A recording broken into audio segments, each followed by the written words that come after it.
So this happened when I was 19. A family friend named Diane asked me to stay at her house for 2 weeks while she and her husband went to Italy. She offered to pay me a flat rate for the 2 weeks and said I had the run of the place. Her house was in a quiet suburb about 20 minutes from my parents'. She had 2 cats I needed to feed and a few plants to water. That was it. I figured it was easy money and a chance to have a nice house to myself for a while. The first few days were completely uneventful. I slept in the guest room, watched TV, fed the cats, did my thing. Diane's neighborhood was the kind of place where kids rode bikes in the street and neighbors waved from driveways. Nothing about it felt off in any way. Around day 4, I started spending time on the back patio in the evenings. Diane had a nice setup out there and the weather was warm. I'd go out after dinner with my phone and just sit. The backyard was a decent size. There was a wooden shed in the far corner with a padlock on it. I had never thought about it. Diane hadn't mentioned it, so I assumed it was just storage and left it alone. On the 5th night, I noticed the padlock was hanging open. I hadn't paid close enough attention before to know if it was always that way, so I didn't worry about it. I went back inside. The next evening, I went out to the patio and the padlock was fully closed, snapped shut. I walked over to it and tested it. Definitely locked. I stood there trying to remember if it was open or closed the night before. I convinced myself I'd just remembered it wrong. People mix things up. I moved on. I kept thinking about it though. On day 8, I was out on the patio late, around 11:30. I looked over at the shed and I saw a faint light coming from the gap underneath the door, just a thin sliver. I looked away and looked back. Still there. My first thought was that something inside had switched on accidentally, a tool with a charge indicator or a lamp on a timer. That felt reasonable, but I couldn't stop staring at it. Eventually, I went inside and grabbed the flashlight from the kitchen drawer and stood at the back door for a solid minute before I went back out. By the time I crossed the yard and reached the shed, the light was gone. The padlock was hanging open again. I stood in front of that door for a long time. Then I pushed it open. The blanket was folded up in the corner. The pillow was next to it. The phone charger was plugged into the outlet on the wall. There were 2 empty water bottles and a handful of protein bar wrappers on the floor. Someone had been living in that shed, and whoever it was had left recently enough that those wrappers were still clean. I backed out of there and went straight inside. I locked every door and window in the house and called the police. They came out quickly, confirmed everything I'd described, and searched the yard and the surrounding area. They didn't find anyone. The officer told me whoever it was had most likely seen my flashlight coming and cleared out before I reached the door. I called Diane and told her what happened. She was horrified. She said the shed had been locked and empty for years and no one had a key to the padlock except her husband. The officer's theory was that someone had cut the original padlock and replaced it with a near identical one.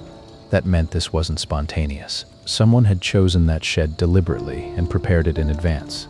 I didn't sleep comfortably for the rest of that trip. I called my older brother and he came and stayed with me for the remaining 4 nights. The police did follow up but never identified anyone. Whoever was living in that shed just vanished. What I think about the most is the timeline. If they had been there since before I arrived, they spent nearly a week sleeping 15 feet from where I sat every single night. They heard me out there. They knew I was there, and they chose to stay hidden rather than leave. I have no idea what they were planning to do. I'm not sure I want to know. This story belongs to my cousin. She told me about it not long after it happened, and gave me permission to share it. She was 22 at the time. Our elderly neighbor Harold asked her to check in on his house for 2 weeks, while he recovered from minor surgery at his daughter's place. She had a key, and her job was simple. Water the garden, bring in any deliveries, make sure the place looked lived in. The house was a neat, older home, organized and tidy, not the kind of place where anything ever seemed out of place.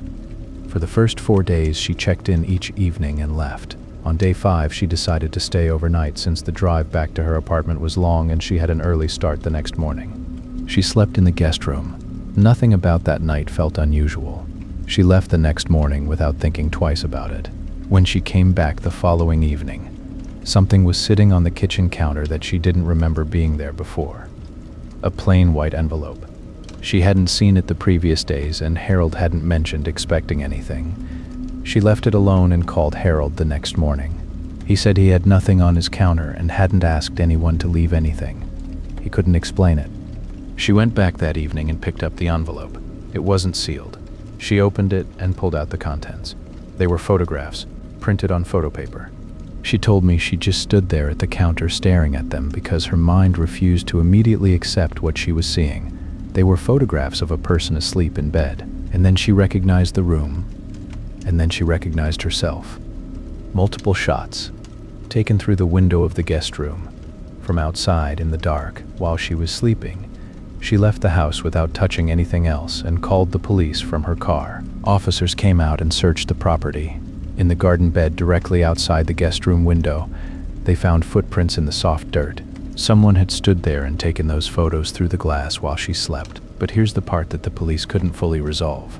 There was no sign of forced entry anywhere in the house. Every lock was intact. Harold was the only other person with a key. The theory the officers settled on was that someone had made a copy of his key at some point, used it to enter the house after she had left in the morning, and placed the envelope on the counter before leaving again, meaning they were inside the house with a key. Harold was sick with guilt over it. He had the locks changed immediately. My cousin never returned to that house, and she and I both agreed that whatever this person's intention was, it was not random. They planned it. They printed the photographs. They went back inside a house they had no right to be in and left them somewhere she would find them. Whoever it was wanted her to know they had been watching, and they wanted her to know they could get back in whenever they felt like it. To this day, no one has been identified.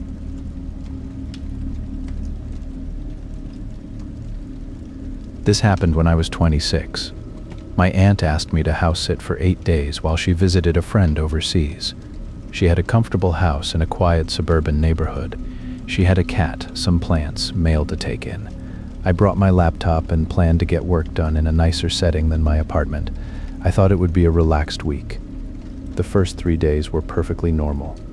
On the afternoon of day 4, I got a call from an unknown number, a man's voice, casual and unhurried. He said he was a friend of my aunt's and asked if it would be all right for him to stop by and pick something up. He said she had told him I was staying there and that it would be fine. Something about the call felt off immediately. I couldn't have explained exactly what it was. Something about the phrasing, something about how certain he sounded. I told him I wasn't aware of any arrangement like that and I'd need to check with my aunt first. He said that was no problem at all and hung up. I called my aunt. She didn't recognize the description. She hadn't told anyone I was staying at the house except her immediate family. She didn't know anyone who might be calling under those circumstances. She said if he called again, I should tell him clearly that no one would be letting him in. He called again the next afternoon.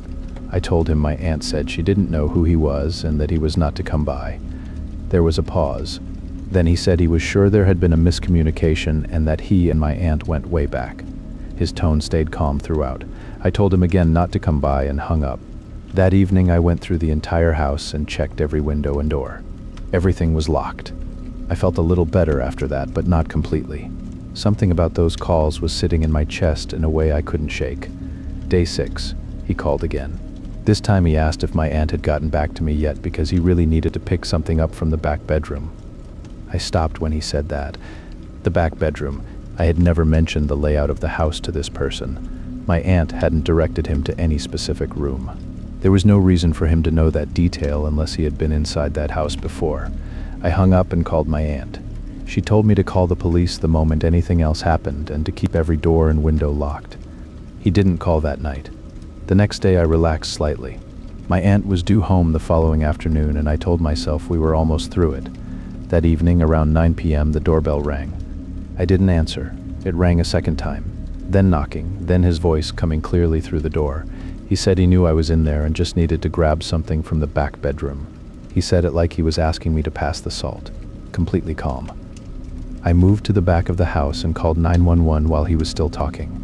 While I was on the phone with the operator, I heard him try the front door handle, then the side gate, then a sound near the back window. He was working his way around the house, testing everything. By the time the police arrived, he was gone. They found a partial boot print in the garden near the back window. They took a full report. My aunt came home the next morning and went carefully through the entire house. Nothing was missing. Nothing had been disturbed. The police followed up a few days later with nothing useful to report. No identity, no clear evidence of a crime having been completed. Just a man who knew too much about a house he had no business knowing anything about. My aunt changed her locks and had a security system installed within the week. I haven't house sat for anyone since. Not out of fear exactly, but out of a realization. When you agree to watch someone's house, you assume you know who knows about that house. What I learned that week is that you don't always know who else has been inside those walls, or what they left behind in terms of knowledge, or what they might come back looking for. Be careful out there.